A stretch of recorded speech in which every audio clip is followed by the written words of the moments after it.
Here's a conundrum.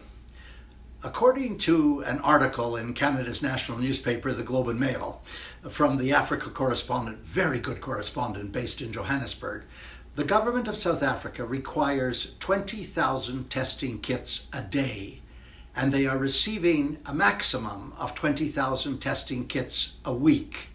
Now, why is that? It's because they can't break through the global supply network. They simply can't break through the global supply chain because it is weighted so heavily in favor of the wealthy nations who appropriate as many testing kits as they can get their hands on, as well as the personal protective equipment.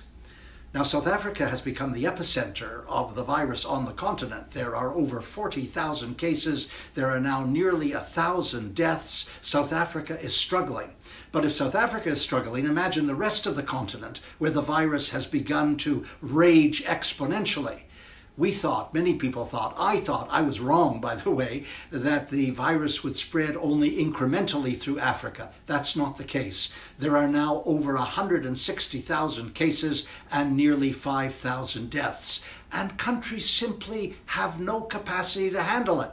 Nigeria, 200 million people, has conducted 60,000 tests. Mozambique, 30 million people, 10,000 tests. South Sudan, 11 million people, just over 3,000 tests. They simply don't have the resources or the capacity to deal with it, and as a result, the virus is taking a terrible toll. And that is now happening throughout the developing world.